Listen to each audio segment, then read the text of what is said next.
Welcome everyone to our August 2016 class for segment 1. Today we're going to be working our way through the South Node in Sagittarius, or the 9th house. Before we get started, first of all, are a few housekeeping slides. Here at EAN, you can study with us 3 different ways. You can listen to our free weekly audio podcast. You can subscribe to our Astro Library and, of course, our multimedia course segment. Here's a slide on the Astro Library, which you can see here on your screen. You can subscribe 1 month, 6 months, 12 months, or you can do a monthly recurring that can cancel at any time. And of course, here's the multimedia course. You all are registered with segment 1 to be showing up for this class. We have segment 2 and segment 3, as you can see on your screen as well. And of course, future classes, next month, South Node in Scorpio, or the 8th. I have a volunteer for Scorpio. Still need a volunteer for South Node in 8th house. You can see the next few months on your screen here.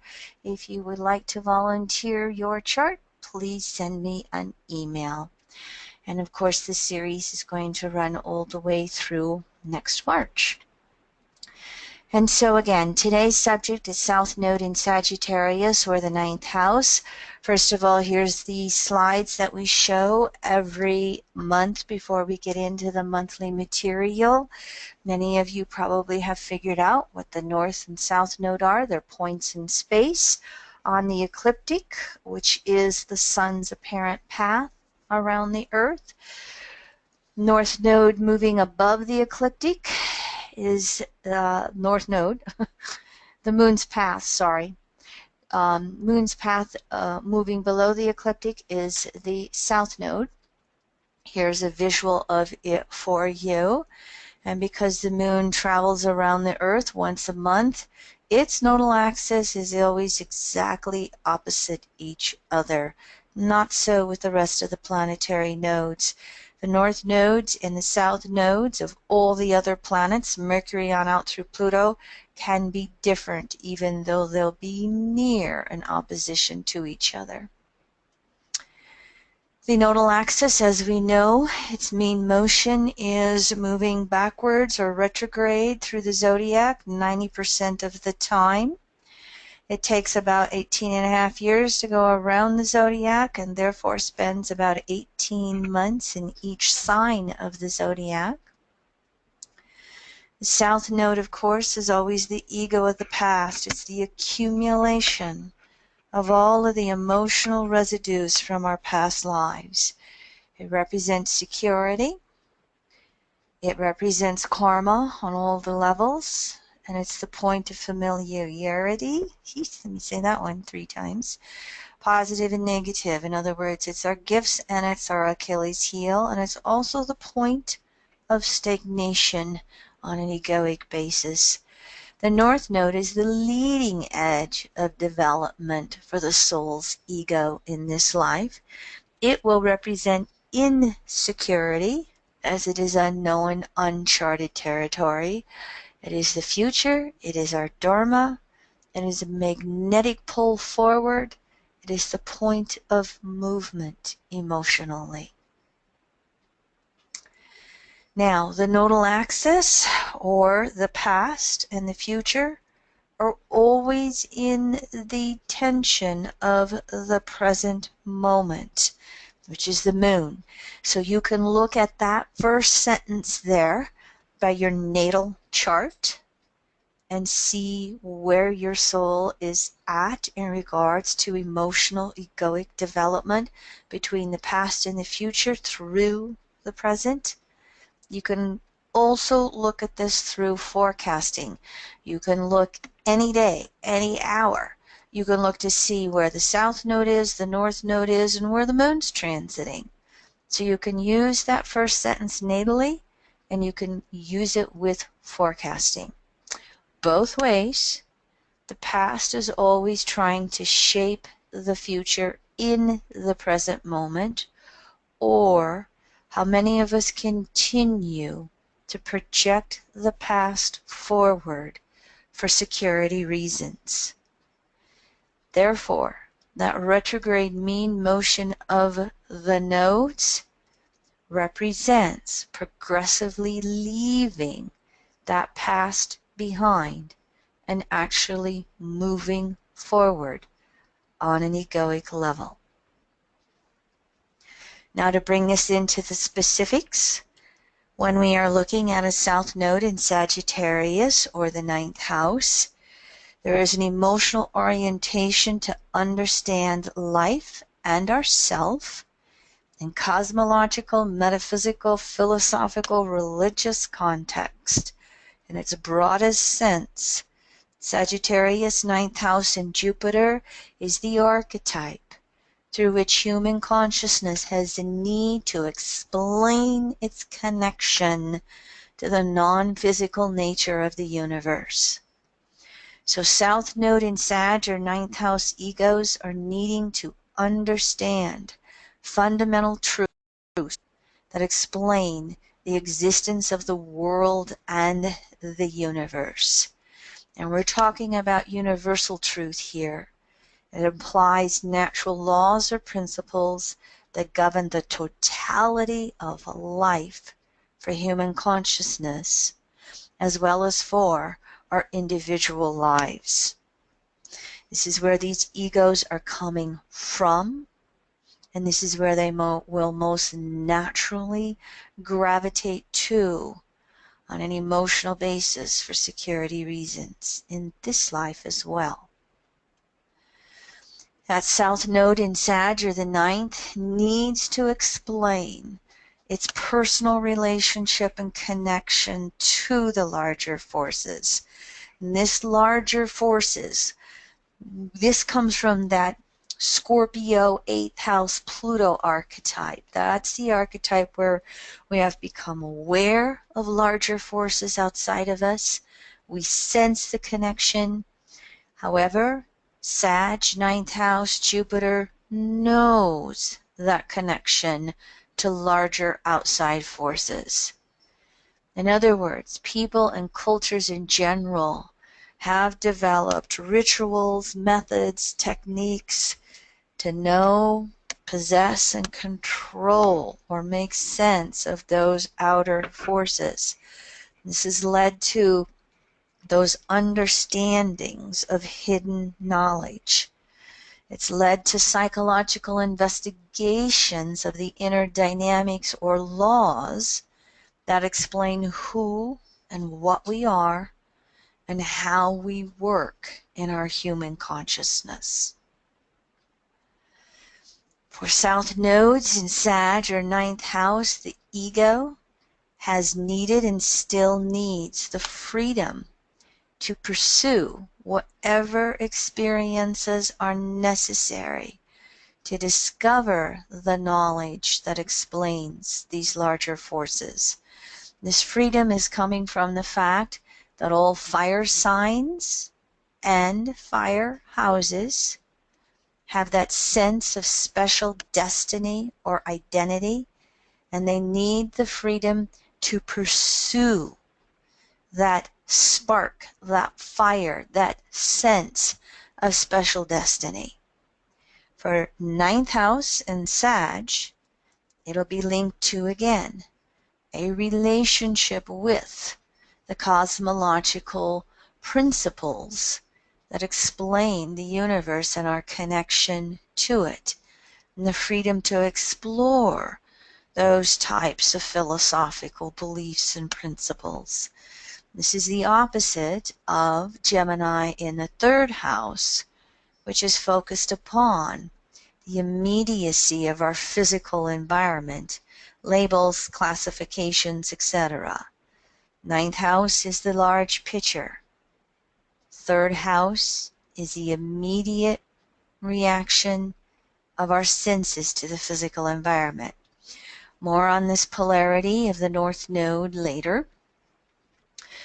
The South Node in Sag or ninth house egos are needing to understand, again, a personal relationship on a very emotional or egoic basis, a personal relationship to the universe, via their understanding of these metaphysical terms and principles. And what this will then create is that many times when you see South Node in ninth house or Sag, we're going to have someone who comes in as a natural loner. They are orientated on emotional levels to this sense of discovery in understanding the universe and making sense of it at a personal level in order to feel emotionally secure. Many of them have also traveled throughout many different lifetimes to many different cultures, societies, and belief systems on this path of understanding truth and knowledge. And this ego structure can easily come in and do it again in this life, traveling or just finding themselves in a different culture, society, or group of like-minded souls that are different than the way they were raised. Many of them have also, as we said here, incarnated into all kinds of cultures all over the planet. And this is in that, again, pursuit to just really understand things from philosophical perspectives through the diversity of all these different viewpoints. Sometimes you will find that South Node in Sagittarius or ninth house egos will leave their family of origin or their culture or their nation whenever it has felt inhibiting to their personal pursuit of truth and knowledge. This can then include the creation of experiences within their own family where they feel alienated. They are the black sheep of the family. They can feel alienated from their culture. They can be born as Americans and wish to be Canadians and feel more comfortable there. They can be born in Europe and feel more comfortable in South America. It doesn't matter which direction they're going. It's about finding the culture and or spiritual families that they actually resonate to, that they feel comfortable with. What gets mixed up in this many times, though, is Sagittarius and ninth house south nodes can easily have a prior life history of incarnating all over, and so that in and of itself can create alienation because they never settle in one culture or nation long enough to connect with it. If each lifetime's in a different culture, then there's going to be alienation every lifetime because the new culture is different than the one they just came from. Now, part of this is a necessary evolutionary journey because it will produce emotional shocks. It will produce cultural, philosophical shocks, and they will threaten the unconscious emotional security needs of this ego structure. And when that occurs, it's because they are starting to recognize that almost all societies and nations will have their religious and philosophical systems based upon consensus values and beliefs. And many times these souls, if they have been incarnating themselves all over the place, they're wanting to break free from consensus. They're wanting to find universal, timeless philosophical principles. And so they have to experience this necessary limitation, alienation, shocks to their egos, because then that emotional security of that South Node structure, it's moving away from outer securities and moving towards inner security. And a deepening inner security then on emotional levels will allow them to travel, search, discover, look for truth in whatever way they need to. They're moving beyond these restrictions of consensus, cultures, values, and beliefs. And so these limitations from the consensus side of any society will create external confrontations between these ego structures and others. And the external confrontations will then also create internal confrontations as well. What they have to be careful of is getting stuck in any sense of alienation. Alienation from the culture they're born into, alienation to any cultures that they move towards. So again, this experience or these experiences for these South Node egos, restrictions, alienations, confrontations, shock, it reflects prior life and current life emotional needs to discover comprehensive or universal truth and principles. In other words, what underlies all of the many diverse expressions that can happen in any culture or nation at any point in space-time. Again, alienation is a necessary experience. It fosters the elimination of any barriers, individually and culturally, that may prevent a direct understanding of the fundamental laws and principles that govern universal truth. So this is, I've known this, but as I have went through the Pluto in the 9th house and Sag, as I went through Pluto and all the 12 archetypes, and now going through the nodal axis and all the 12 archetypes and prepping this one, I've really been getting some ahas with this myself on a personal level. My chart, I have 5 planets in the 9th house, and I have 2 in Sag. So 7 of the 10 planetary archetypes are Sag and 9th. And so I've been going, oh, I get it. Love my family, get along really good with my family, but really just have to make peace with the fact that my family doesn't understand me.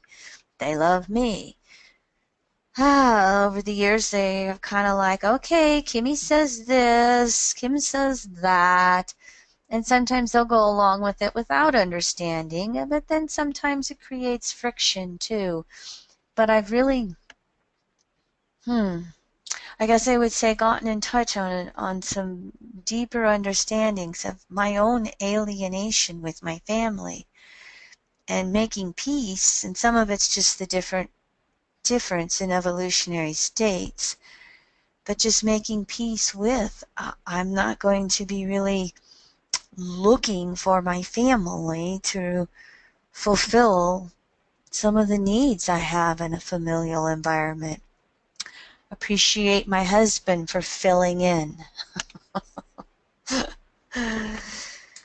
And so sometimes we're going to find that South Node in Sagittarius or 9th house egos will naturally gravitate to certain philosophical or cultural expressions that will reflect their own inner intuitive sense of how life should be. That shoulda, coulda, woulda explained or understood.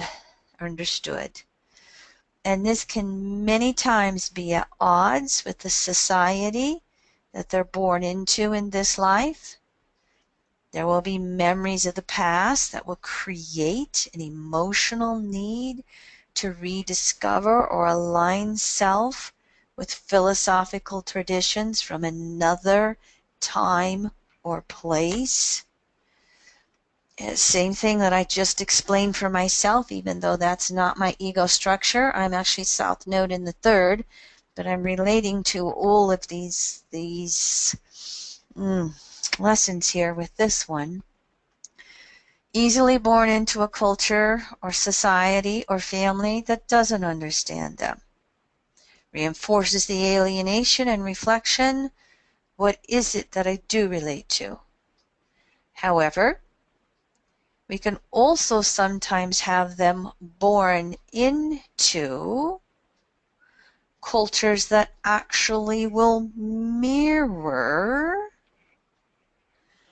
the traditions that are necessary to continue any karmic requirements and evolutionary intent. And sometimes when they're born into those cultures that are harmonious to where they are coming from, then we can have a minimization of alienation. In other words, they are karmically on a path of exploring one particular culture or philosophy or nation. It reflects where they've been recently, or it reflects where their soul is desiring to evolve egoically and emotionally, and they'll continue on with that path. So you can have varying degrees of alienation with this emotional egoic structure. Now, when we have South Node in Sag or ninth house, we are also going to have egos that have concentrated on the development of their inner intuitive faculties. Intuition is that inherent ability to know something without conscious reasoning. This is the right brain, non-linear way of knowing. It occurs without any effort on the part of an egocentric or subjective or logical, analytical left brain mind. They have developed their sixth sense to discover natural laws that explain connection to larger forces in the universe beyond themselves. In other words, this can be an egoic structure that taps in to the larger forces in the universe. These larger forces can be of either a separating or returning forces nature. They can tap into either one. We have two chart examples today. They both have South Node in Sag. One of them is Donald Trump. For those of you who have not looked at his chart yet, he has a South Node in Sag, fourth house. And he definitely would be someone in that third house consensus evolutionary state, tapping into those separating forces. I know better than you, and anybody else is, lying Ted and crooked Hillary and dumb and stupid and doesn't recognize his own lies. So, what we are finding here is that the fundamental laws and principles in the universe are the same for all of us. They're the same for all individuals. They are the same for all cultures and natures. However, these fundamental laws and principles will be conceived and expressed in a diversity of cultural and individual ways, reflected through the fact that we currently have about 3,500 organized religious philosophical systems today. Now, this individual and cultural interpretation is necessary. It is part of the natural evolutionary path, experiencing diversity, experiencing the many ways home, Gemini third house, experiencing the relativity of truth and being able to understand that, Gemini third house. And so those who have their south nodes in Sagittarius or ninth house will interpret the universe according to their natural evolutionary condition, consensus individuated, spirituated, and whatever the karmic necessities are according to their entire chart. To get that, again, this diversity of being able to interpret natural law is something that is also natural on the evolutionary journey. Can we go from not judging it or doing the, convert and indoctrinate to a natural understanding of it? So the evolutionary need then is to focus upon and develop the intuitive faculty in order to know truth of reality creates problems or lessons for individuals and souls. These lessons will then be rooted in this dual desire nature of the souls and egos. The desire for separateness will result in egocentric over-identification with a specific philosophical or religious system that reflects the need of any individual or society.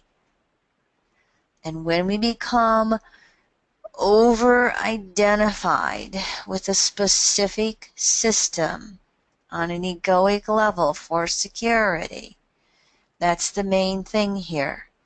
It can be based upon physical, emotional, mental, or spiritual security needs and stability. But can you see how when we have this south node egoic structure, it's really going to come in on an emotional level? This is the specific religion or belief system that I've created all my security around, and I'm going to overly identify with it, and I can become quite defensive against any other interpretations of these fundamental laws and principles. My over-identification as a Christian or a Jew or a Muslim in consensus state can create that need to be very defensive about it and want to tear down any other system.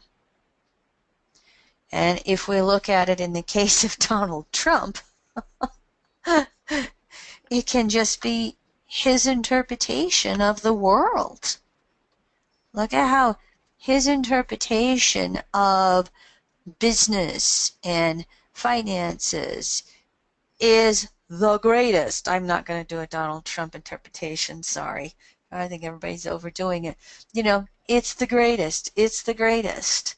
And any other type of financial or business systems are flawed, are,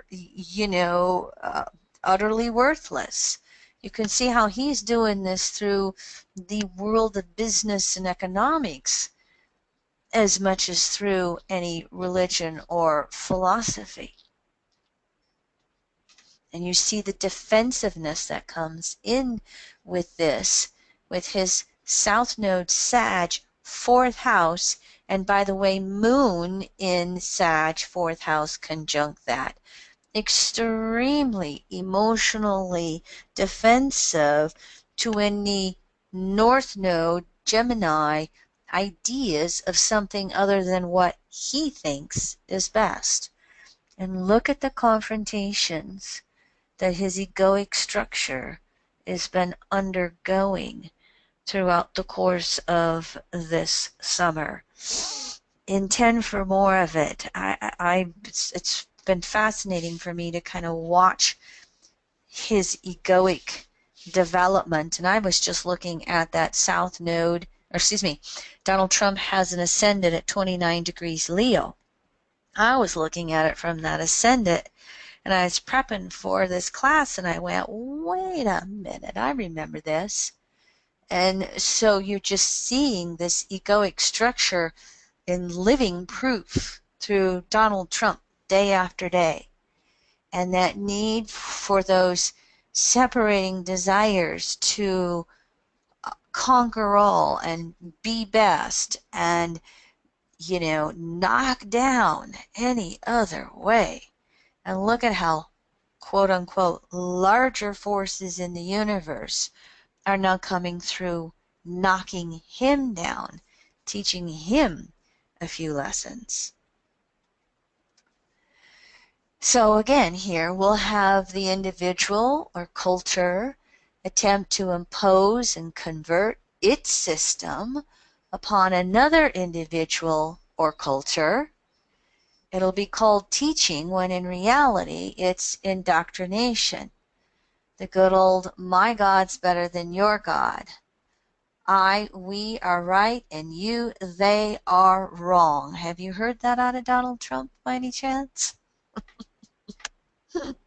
And again, this ego structure is going to need to convert others to their point of view because of their own emotional need for security and stability. And it will then again be linked to their own particular interpretation of laws and principles that apply to all. Now, can you find this in the individuated state? Yes, you can. Can you find it in the spirituated state? Yes, you can. You could have someone come through second stage spirituated, and they might have a real deep understanding of natural laws and principles. And as they're having to shed the egoic and soul lessons of playing God, they can undergo some of this as well.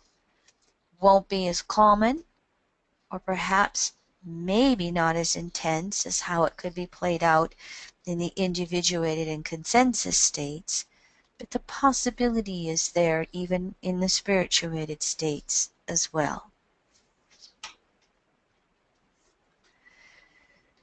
The true teachings occur when these individuals or cultures manifest the attitude that what is being taught, recognized, and understood is only one expression of the metaphysical truths or principles of the universe.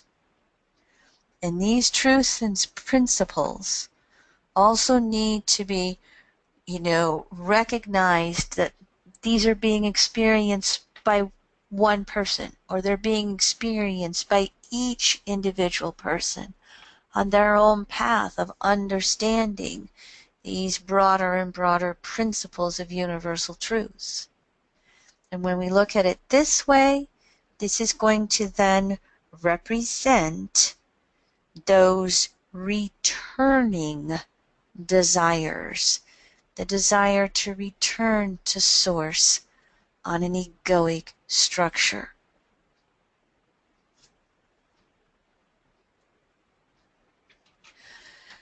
We can also have, in developing the intuition with south nodes in Sagittarius or ninth house,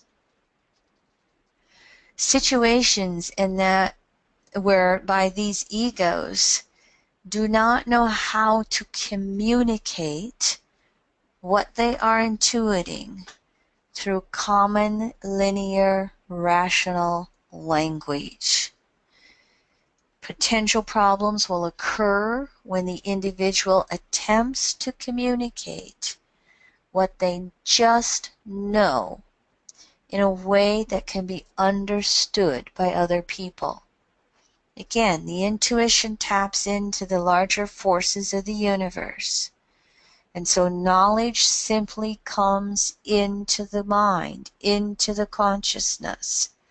And these egoic structures may not understand why they know what they know. They just know it. And when there's not a deeper understanding of why they know it, it can lead into some real frustrating communication issues for these types of people. And what we have going on here, basically, is that language systems of the East have a different structure than language systems of the West. In the West, a word will describe a fact, a detail, an object. In the East, a character in a word can describe a whole concept. And changing one character can alter nuances of expression within any concept, or it can even change the concept entirely.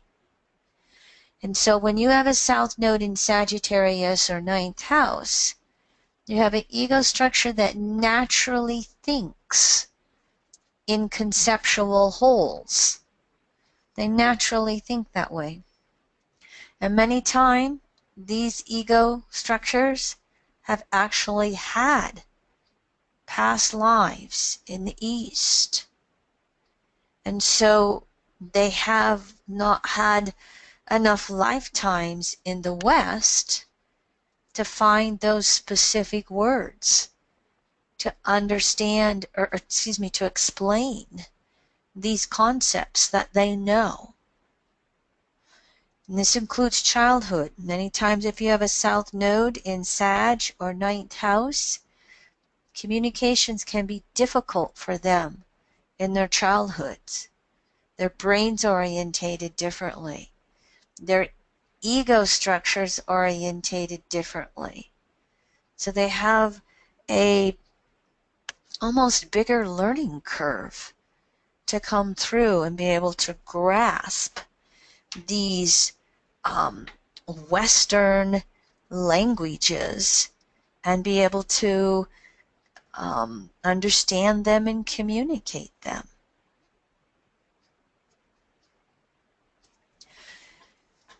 And when we have this cultural alienation via these communications, it can promote a lifelong search for a philosophy or a language that feels natural and comfortable to them.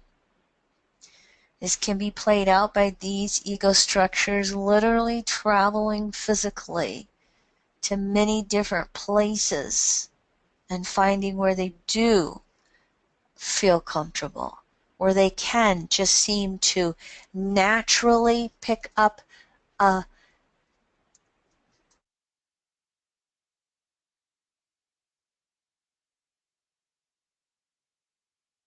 hey, I did it. I had to mute myself for a sneeze.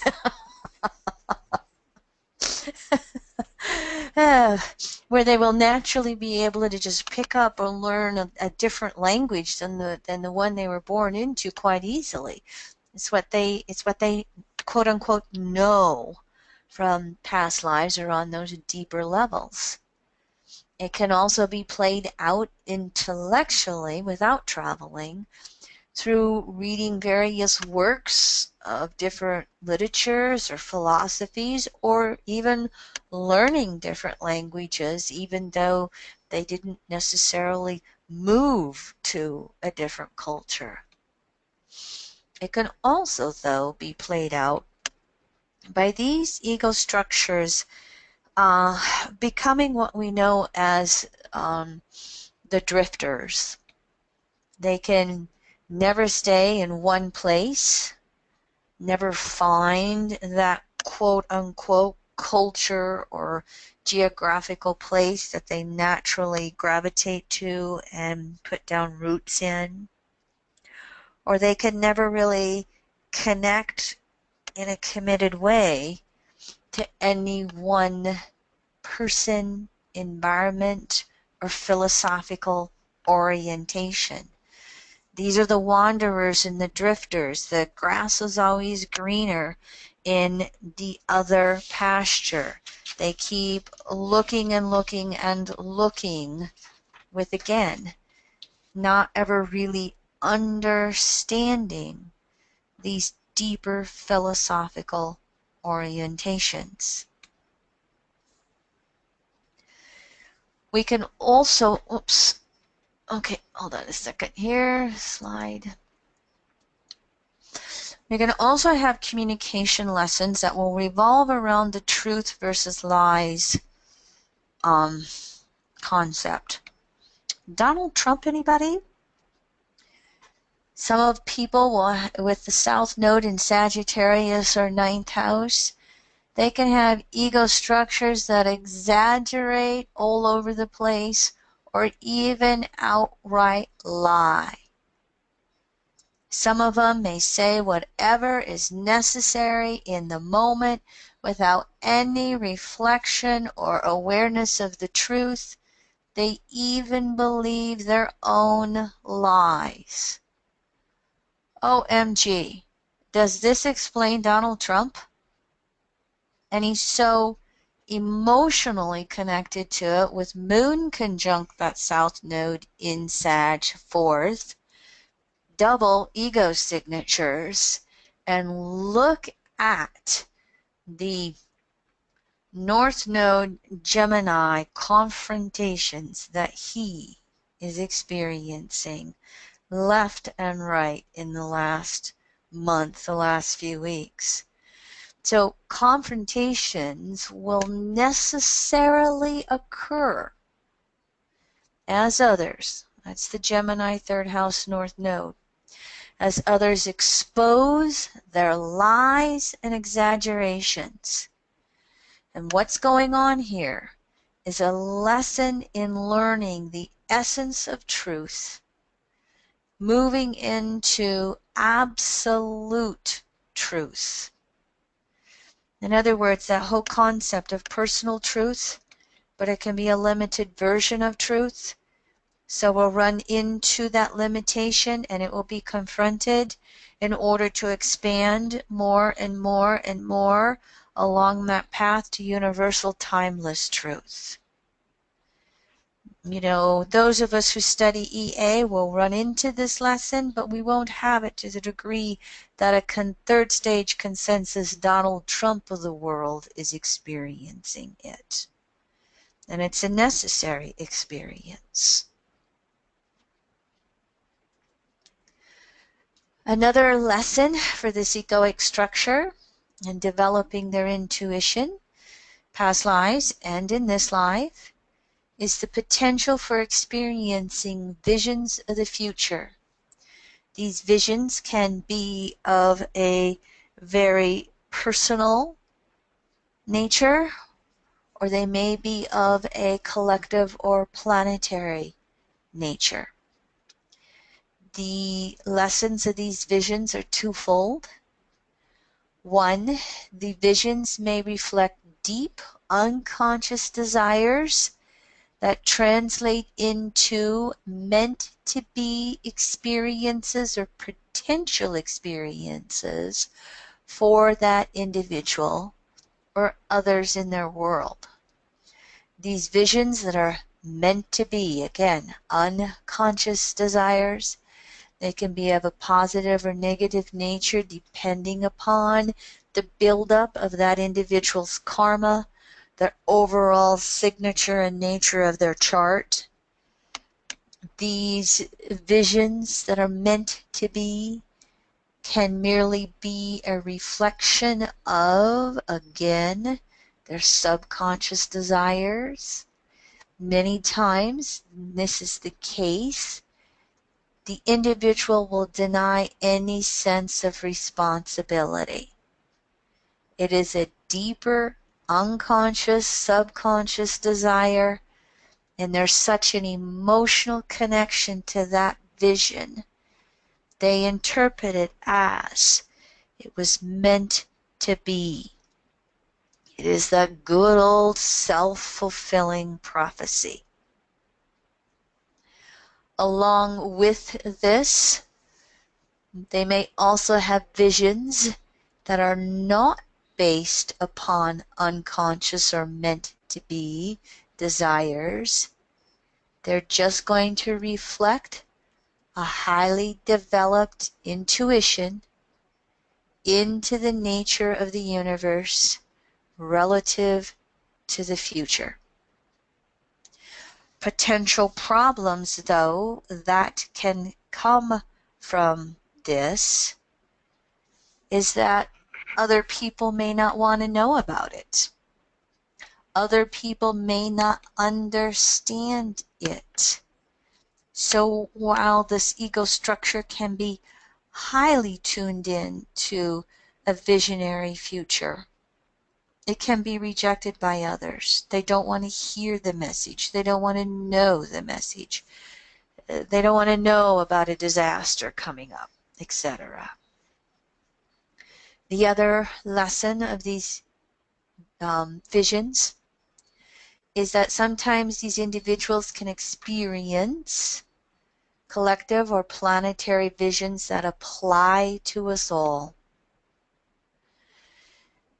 They can sometimes accurately foresee the future, sometimes they don't. Sometimes people listen, sometimes they don't. Sometimes they understand, sometimes they don't. So these visions, again, can be of a highly personal nature, unconscious desires, or just personally seeing into their future or that of those close to them. Or these lessons of these future visions can be on a broader collective level. Accurately or maybe not so accurate, just tuning into some aspect of what might be. What they're also going to learn from this then is that the future can be altered through individual and collective choices and actions. So regardless of whether this is a personal future-orientated vision or a collective vision, it's recognizing just because you have it, it doesn't mean it's going to come true. We have free choice, individually and collectively. And so this ego structure must learn to not be overly attached or identified to any of these visions on an egoic level. It may or may not come to pass. And they also must recognize that they did not create the vision. It's just their highly developed intuition. They must be careful. Fire sign, fire house, South Node egoic structure. You know, all the fire signs gotta be a little careful of that potential to play God because of that sense of special destiny. And so they've got to realize they're just a channel for source coming through them. They didn't create the visions. So if they get a future-orientated vision of, someone having a disaster befalling them, they've got to recognize they didn't create the disaster. They just tapped into it. It's just the result of their developed intuition, tapping into universal forces. Okay, look into the North Node now. When we have the North Node in Gemini or the third house, we have an egoic structure that is learning that their version of reality, their version of the beliefs, principles, and laws of the universe are relative. The big lesson here for these North Nodes is there are many paths to the truth, and each person has their own path and way of discovering truth for themselves. Now, lessons will occur here through whatever necessary emotional reaction we need to these philosophical and intellectual confrontations with others. So in other words, we can have the personal confrontations with others and the emotional reactions to it, and we can have cultural alienation and confrontations as well, and we will have emotional reactions to it. Again, Donald Trump is having the emotional reactions to confrontations on a huge level through cultural alienation. All of the fellow Republicans who are just refusing to endorse him and coming out with all kinds of reasoning. We may not see it played out on stage, we may, on TV, but he's got to be experiencing some pretty tough emotional shocks if you look at what's happening in, all the polling that's done on political levels. So he's seeing these confrontations personally and having personal emotional reactions, and he's seeing it collectively on a cultural level. Now, we can also have North Node in Gemini or third house have the cultural alienation on a very deeply personal level, not played out on a collective stage. And we can have strong emotional reactions to it. Again, it's just drawing in that emotional reaction and lesson to recognize the diversity of paths to universal truth. And in this case, it's going to be the diversity of paths to deepening and broadening emotional or inner security. Recognizing that we are not the be-all, know-it-all, end-it-all. And can we deepen inner emotional security as we experience all of the details of life, all of the many cultures, all of the many situations within a familial environment. In other words, the fundamental emotional security of the South Node in Sag or ninth house will be challenged again and again and again through the diversity of the many different paths to universal truth. And what these individuals have to be very careful with is being very resistant to other points of view. Emotional stubbornness here. They can be very argumentative. They can cling to wanting to convert others to their point of view. And then they'll use that North Node in Gemini or third house, and they'll expose weaknesses of everyone else's convictions while not being able to look at their own. And when this is the case, they're going to draw in other people who are as powerful or more powerful to expose their own weakness or limitation of their own emotional egoic structure and its connection on intellectual and spiritual levels in regards to that. See Donald Trump here again?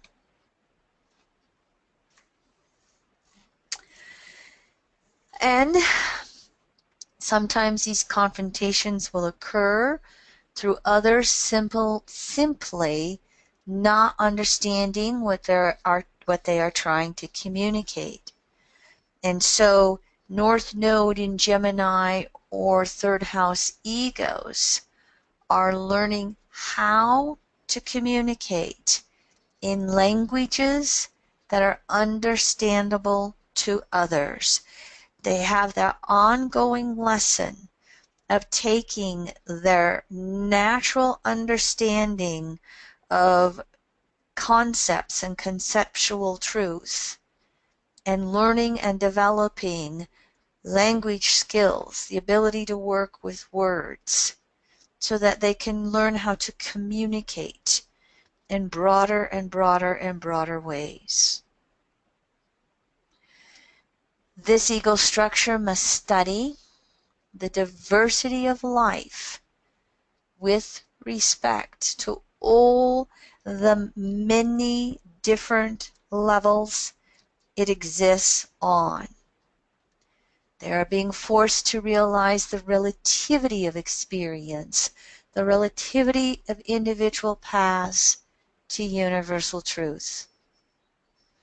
It will then help teach them to communicate in logical ways in order to share with others, relate to others within the context of someone else's reality. Now, what can happen here if these ego structures do not want to relate in a diversity of experiences?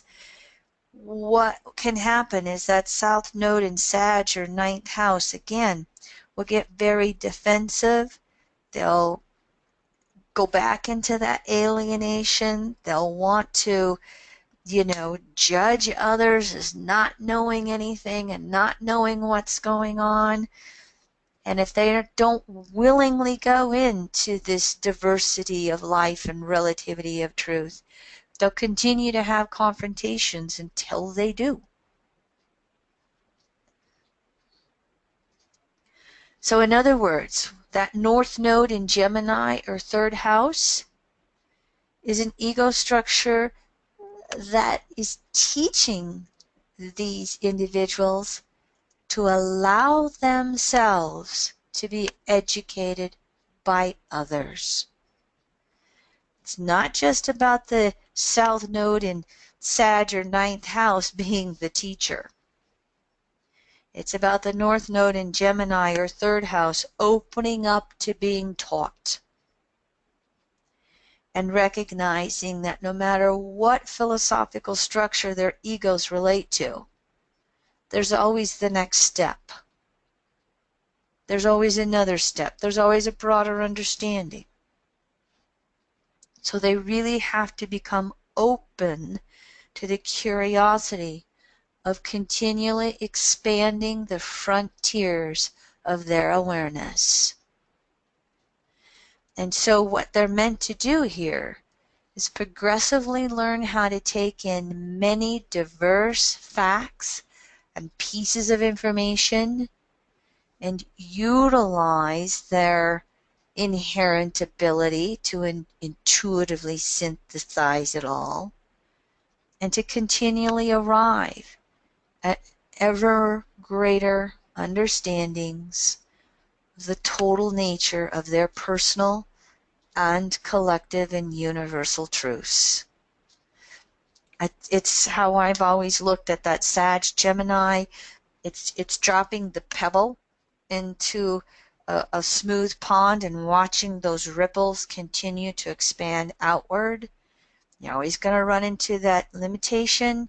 Something's exposed, you expand. Limitation, something exposed, you expand. And you can do this in cooperation with the universe, or you can do this in confrontation with the universe. When we have North Node in Gemini or third house, progressively learning to become less defensive and to actually develop those attitudes of appreciating and understanding the relativity of truth, however it's expressed differently through individuals and cultures, they will let go of the need to be defensive or convert. They will develop an attitude of mutual sharing, an attitude of suggestion rather than conversion. They'll really actually teach instead of indoctrinate, and they will be naturally curious. They'll just naturally be open. All that flexibility and curiosity of Gemini in the third house will be developed and progressively developed. It doesn't end. And so if we have this type of egoic structure, then what happens here is it creates that natural wisdom, many times through prior efforts, in which these egoic structures are natural teachers, naturally sharing with others, naturally continuing to be curious about learning more and expanding in nuanced ways how they teach what they know, and being inwardly secure enough to just really be open to going with this flow. Now, sometimes we will find that these North Node in Gemini or third house egos are karmically blocked from an ability to express themselves or teach or meaningfully relating knowledge until these lessons of relativity are learned. And if they're karmically blocked in some way for some reason, sometimes they'll interpret this blockage as a sign to disassociate themselves from the mainstream of any culture. They'll refuse to understand the real meaning of any karmic blockage or sign, and they'll use it to justify being disassociated or alienated.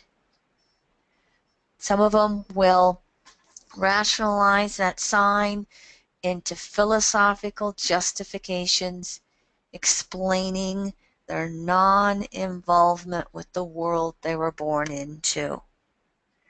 And what's really here on a deeper level is, again, expanding their knowledge of the diversity of manifestations that can come from universal truth. So if we have North Node in Gemini or third house egos that become alienated and continue to just justify their alienation, again, we can have that classic drifter who's always roaming, and when this is the case of refusing to open up to the relativity of truth or diversity of expressions, they're going to be drifters who never find what they're looking for. And they can become quite stuck in a cherished belief system. And then the whole egoic structure gets stuck. They refuse and they become unable to emotionally evolve. They can hang out in I'm better than you. And of course, as we have been learning here, then sooner or later when this is the case, they're going to draw in that confrontation that forces them out of their alienation, isolation, that forces them to learn. And for those North nodes in Gemini or the third house that really search to understand any of the signs from these karmic blocks, if they resolve to learn these evolutionary lessons, then they will again continue to evolve themselves on emotional levels. They will transform their understanding of the nature of reality. And they will be open to whatever is their next lesson on their path in whatever way. Recognizing this is my path, Gemini third house. It's different than someone else's, and that's okay, as long as I'm open to learning, growing, evolving. All right, so that's my slides. Before we go into our first chart example, I'm going to take a moment here, get a nice big chug of water. Do I have any questions from anybody? Anything that I didn't address, bring up, something not understood? Excuse me. You know how to raise your hand.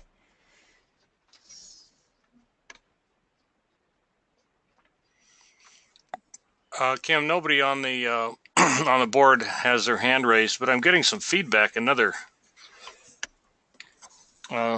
other sound coming through. You don't have something on in the background you're unaware of, do you? I close out of every program.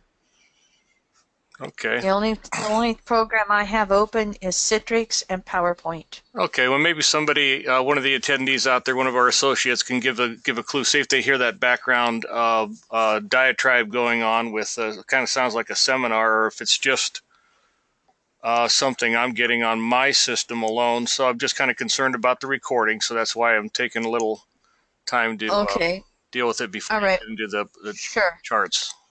Sure. Well, I also hit the recording, honey, and I'm not hearing any background noise. And I guess I would say to you, as if you're running programs in the background, South Node and Gemini. Oh, I can run some programs. All right, thank you, Judy. Yeah, we got getting some feedback that it's all seems to be all okay, seems to be isolated to my system. So I'll see if I can close some things out. And thanks for moving on.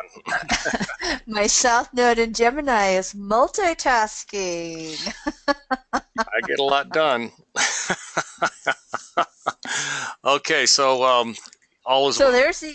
There's the universe giving you some feedback, North Node and Sag, to maybe you're supposed to pay attention in this class. Judy says I have too many voices in my South Node in the third house head. Hey, I'm not fractured quite yet, Judy, but thanks for the feedback. I hope not. Definitely. Okay, well, I don't know if we have our volunteer or not, and if we do, she may or may not have a good connection, so I'll let Leroy kind of check in there, and in the meantime, I'll start in with this chart. We have a female, June 26, 1946, 5:45 a.m., San Diego, California. This person first stage spirituated, 17-degree Cancer rising. We have a first house Pluto in Leo with Mercury 28 Cancer, Venus 9, 10 Leo, very tight Venus-Pluto balsamic conjunction. We have a south node in Sag at 21 degrees within the 6th house. Ruler Jupiter, 4th Libra. Ruler by house. Mercury here in this balsamic conjunction with Pluto. So then, of course, we have a north node over here in Gemini, 21 degrees, 12th house, and Uranus conjunct the north node. North node is a balsamic conjunction because it reverses. North node, balsamic conjunction to Uranus, 18 degrees, Gemini, 12th house. Environmental conditionings. This person was raised in a Christian Science environment, started having mystical experiences somewhere along age 12 to 13, went through having mystical experience age 13, age 14, had several of them during puberty. Parents are now deceased. Mom past 2000, dad 1982, maternal grandparents deceased. When her paternal grandfather passed away when she was 13, 14, and she actually he spoke to her on a telepathic level when she was in that age 13, 14. Isn't that interesting? South node in Sag. And what do we have at age 12? The Jupiter return. Age 13, 14, the Saturn opposition would have been over here. Could have been Saturn moving through Sag before it moved into Capricorn here. But having all of these mystical experiences. Oh, Jupiter return at 12, Scorpio 13, Jupiter in Sag at 14. She would have been having Jupiter transiting in Sag as these things were going on. Two brothers, no relationship with one. The other is a very close friend. Had a soulmate relationship age 20, major betrayals since then, betrayals, disappointments in love relationships.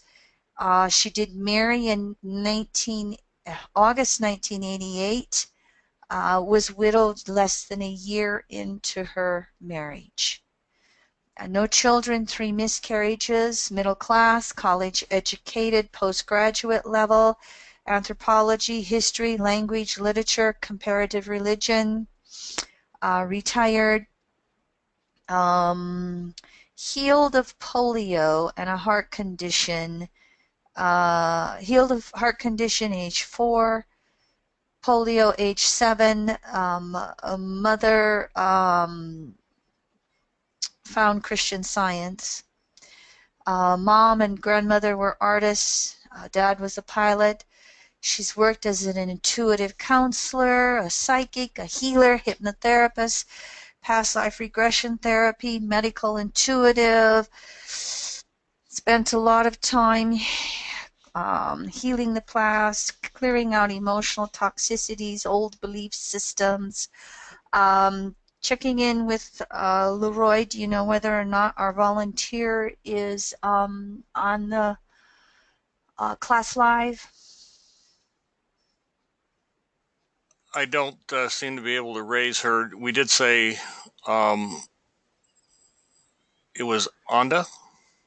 Mm-hmm. Yeah. She's web only, so I don't think she's connected to a headset, USB headset, or some earbuds. If you are Onda, go ahead and see if that'll work for you. But I believe she is may or may not be mic'd. Maybe you can shoot me Sure. a note on for whether or not you're able to participate. I'll speak. I'll just start speaking, and then if by some way she gets to break through live, just feel okay to interrupt me. I just want to start out and say we have a south node in Sag. It's a different house. Donald Trump's is the 4th. We have a completely different chart than our third stage consensus Donald Trump. So here's how you can see, for me, two very clear examples of the difference between, say, Donald Trump, and I'm just going to just show his chart just briefly here, and then I'm going to go back to our volunteers. Donald Trump, in case you don't have his chart, June 14th, 1946, 10:54 a.m., Queens, New York. Many of us who know his chart familiar with the fact that Leo is 2955 on the ascendant, 12th house Pluto in Leo. Here's the South Node. 21 Sag, new phase to the moon at 21 Sag 4th. Ruler Jupiter's in Libra 2.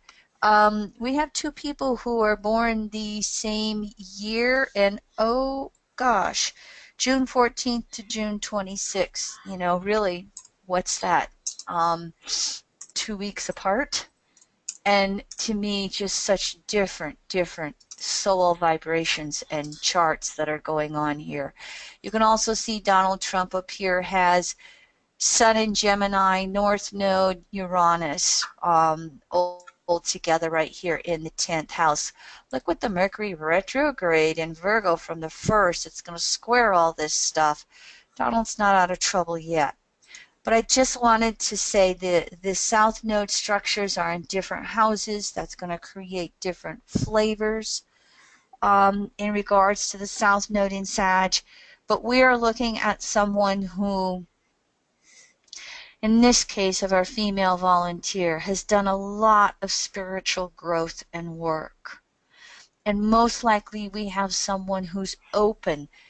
Remember, North Node Gemini, the ego recognizing all the diversity of past truth, and the ego being open to looking at all of those different paths.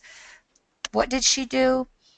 Intuitive, psychic, healer, hypnotherapy, Reiki, all the different things that she has done. She's, you know, allowed herself to metamorphose work. South Node in the 6th. She's been the healer, the shaman, as I like to say, the alternative worker. And yet she's also then moved over to this North Node. And I would venture to say that Uranus would come along and just poof, create that spark of intuition opening up and following a different path of work,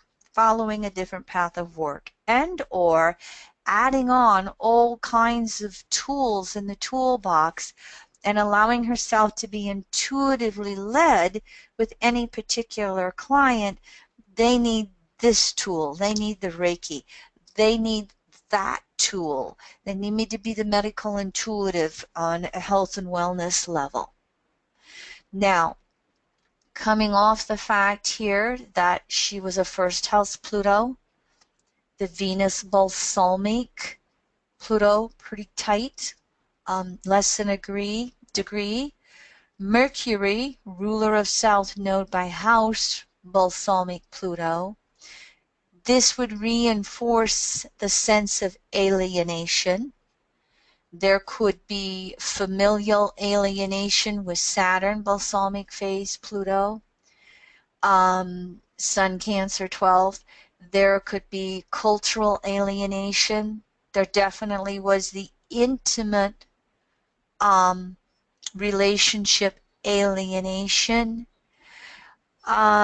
Looking overall at this chart, looking at these planets down here in the 4th, the ruler of the South Node in Sag, Jupiter here, it's possible that there may be a past life patterning in which she either self-sacrificed in relationships, or there may be a patterning in which she thought she, you know, first house Pluto Leo, a double fire signature. She may have come through here in past lives with this egoic structure in which her ego, this South Node Sag 6, and the soul, Leo first house, may have thought that she was more powerful than she was, or could save somebody, save a lover, save family members.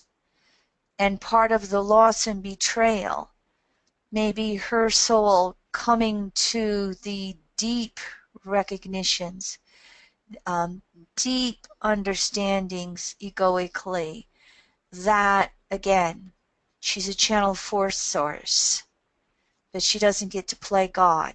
It's typical to Pluto Leos on a generational level. And so there's been some healings on very deep personal levels, and they may have been catapulting her lessons in regards to accepting no substitutes for Source, the divine inner lover. And as she's really been healing that energy, Venus balsamic Pluto here, Neptune in Libra, the de facto God goddess, as lovers, projecting that onto lovers, as she's really been, deepening that spiritual connection to Source.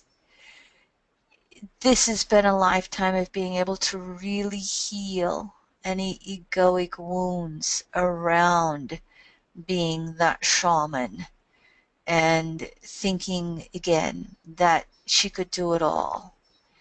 And moving over here into really being able to recognize this is what I have an ability to do, and this is what I do not have an ability to do. Uranus is always going to decondition and liberate. And it's got a left brain Gemini and a right brain 12th house, Pisces house signature here. And so just having to really find deep inner peace in her connection with Source, knowing what she knows, calming down again some of the, these have, there's a nice trine here to these, to this Chiron Jupiter Libra signature. All right.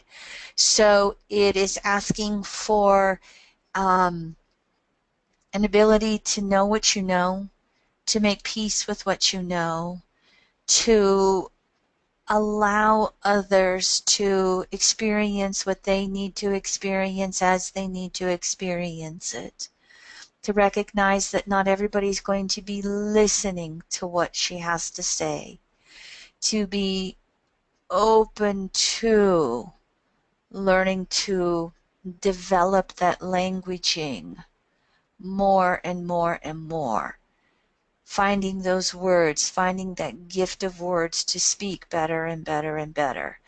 In other words, I see a soul who's going through personal healings this lifetime, really resolving some of this woundedness from family of origin and lovers, so that her soul, as it's doing its own individual healings, can really come forth with deepening relationships, moving into the self-responsibility and objectivity in relationships. This is going to then allow the healer to metamorphose itself and come back out, and her ego knowing, this is mine to heal, this is not mine to heal. With herself, this is what I can heal, this is what I can't heal, this is what I must accept as karmic lessons along the way. And then with others, again, this is what I can heal, this is what I can't heal, and what I've got to just give to God. Let Source do it. That will then allow this moon over here to really move into some of these deeper levels of inner emotional self-reliance. I see someone who maybe has had lifetimes of being the healer and shaman at the expense of self, and is now having a lifetime in which there's strong focus on self for her own inner healings to catch up.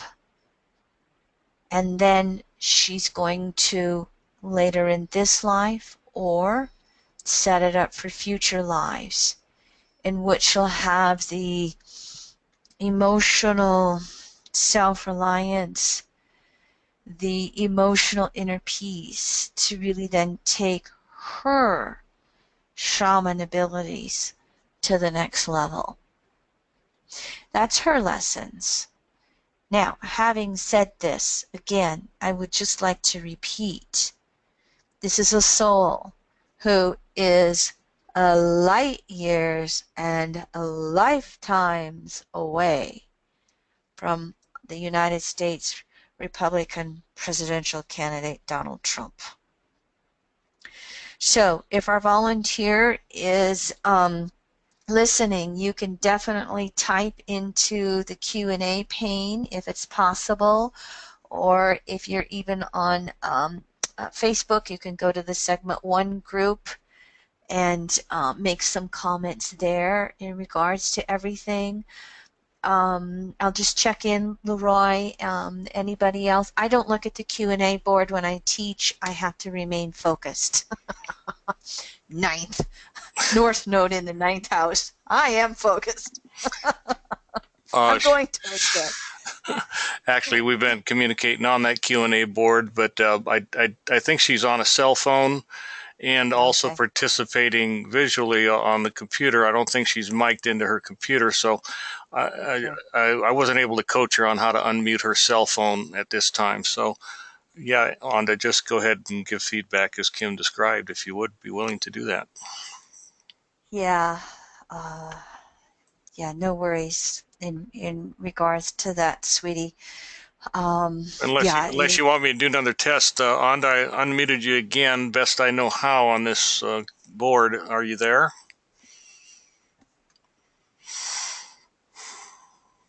Okay, no worries. Let's take a deep breath, North Node Gemini, as we deal with the Gemini Sag thing. We're communicating over the ethers. What I do want to do is, again, I'm going to move on to Donald Trump chart, because I just think that this is such a interesting contrast, because where in our female volunteer chart we have such a deep, intuitive, spiritual searcher who's really taking that Pluto and Leo energy and utilizing it not only for her own healings, but then moving herself forward in relationships in all kinds of ways, whether it's clients, friends, family, or potential lovers this life, future lives. Whereas in Donald Trump's case, we really are dealing with third house consensus here. He's figured out the system. He knows how to game the system. You know, sometimes 12th house Plutos, when you see heavy planets in Pisces 12th house, Sun in 12th house or Pisces, Pluto in 12th house or Pisces, they are the actors of the zodiac. A lot of your Hollywood people have preponderance of archetypes in Pisces or the 12th, because as the last of the 12 archetypes, it can be anywhere. It is the actor. Which role should I play? You know, you look at this 12th house Pluto for Donald, and you know, his acting range is pretty limited. But you look at a Pluto Leo 12th house here, and I see so much egoic structure. He sees himself as a savior. He sees himself as the God. And so then comes in this Mars new phase Pluto. He's just started in on these lessons of having to learn this. I've been pondering lately. I wonder who he is in past lives, because he's probably been out there before, and it's now time for what we would call those falls from grace, from third consensus to first individuated, that huge, you know, confrontation from the universe that kicks you in the butt and makes you realize on an egoic level that you are not the ruler of the universe. And what we have with this ego structure again here is the ability to lie, to believe his own lies, to turn so emotionally defensive because we don't take what he says as gospel. While he's been able to convert all of the right-wing uh, consensus elements of a lot of U.S. citizens, namely the prejudiced, egotistical white male. That's as far as he's got. Now he's on this broader plane, and he's really being humiliated. Is what's coming through here with these confrontations. All of a sudden, he's out here in the world, 10th house, and he's like a fish out of water in how the consensus political system works. And he can't game the political system like he's done the business and financial system. Person after person after person is confronting him and calling him out on all of the BS. And what really struck me is we're getting ready for, Mercury goes retrograde August 30th at 29 Virgo, right here, degree inside the second house. And it goes direct September 21st, 22nd at 15 degrees Virgo. So you talk about a Mercury retrograde in its own sign, Virgo, in the first house. I just see more humiliation coming. And it's going to square the nodes here. There's going to be more lies that are going to be exposed. For those of you, I subscribe to Vanity Fair. I have for years. Not for the politics. It's for the articles. I love their articles. And they had the August 2016 article of Vanity Fair. You can find it free online. They had some real estate experts weigh in, and one of them wrote an article about why Donald Trump probably is not releasing his tax return. And it is because there are so many deductions for the business world of real estate. I recommend that article if you want to read it. Stay tuned. We'll see if something gets exposed about him on a personal level in regards to this, as this Mercury retrograde squares this nodal axis here. I won't say any more about Donald Trump. I think that you guys are probably getting the point here. If you've got any questions about it, you're welcome to ask me on the Q&A board. Leroy can repeat the questions or unmute someone. Neptune in Libra, it's retrograde. Here's the Chiron Jupiter. This time it's in the second house. This is the inheritance of the resources here. This is the part of this is the situation with, the family members. He was born with the silver spoon here. Neptune, Jupiter, Libra second. And look at the extremes of wealth that have come around through this. The three wives, each one younger than the next, all of the glamour that comes along with all of this. This is what's reflected right here in regards to this. I don't know anything about Donald Trump's mother. I've not heard anything in the press about her. Father's famous in the fact that he gave him $1 million to start out his own business. Father also bailed Donald Trump out more than once, according to this Vanity Fair article. And all the times Donald was starting out with his real estate deals, It was his father opening the doors that really got him the resources. Venus ruling these second house planets, ruling resources. Um, the 11th house, Leo 5th, Aquarius 11th house, in consensus world, it can be elitism. And so here's this family of origin, okay, that the resources came from. This is how you would see this in regards to the 11th house and the children and family members carrying on in the family of origin with the businesses and doing what Donald did, taking the family wealth, expanding it into other businesses. But this is the emotional infantile.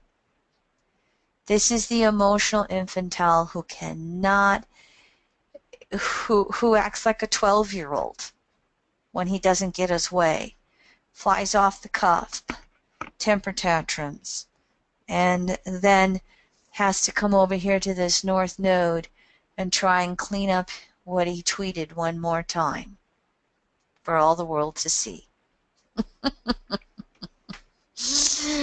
Oh, it'll be interesting. I am looking forward to watching the next 3 months. I don't know, I guess I just couldn't see how he could win. But I just thought it's so crazy right now with transiting Pluto, balsamic the U.S., Pluto, and Uranus, last quarter square the U.S., Pluto coming closer and closer in orb. I just thought, who knows how much we got to shake it up before we move forward. So stay tuned. But comments or questions in regards to Donald Trump or our first volunteer?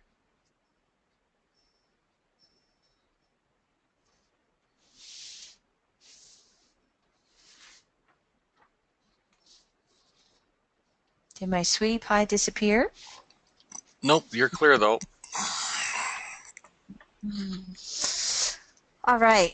Well, I hope this has been most helpful for you in getting an idea of what we are looking at here with the South Node in Sag Ninth, the North Node in Gemini Cancer.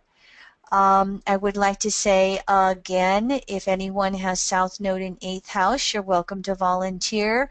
Actually, I have 2 volunteers for South Node in Scorpio, so if I don't get a house volunteer, I might use 2 Scorpio volunteers. And again, here's the rest of the months as we go along if you want to fill in and volunteer.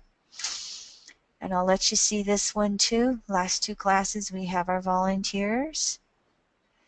And then of course here's our public webinars coming. August 29th will be our free webinar on Mercury retrograde in Virgo. I always do a 2-part webinar on Jupiter and Libra. We work through Jupiter and Libra in general, and then we follow it up with Jupiter Libra through the 12 houses. And then the next Mercury retrograde, if you can believe it or not, 2 on the screen. Yes, they come about once every 3-4 months. And I have been thinking about some possible public classes as we get into the fall, winter. I'm making some little notes, but I haven't quite put anything down on dates yet.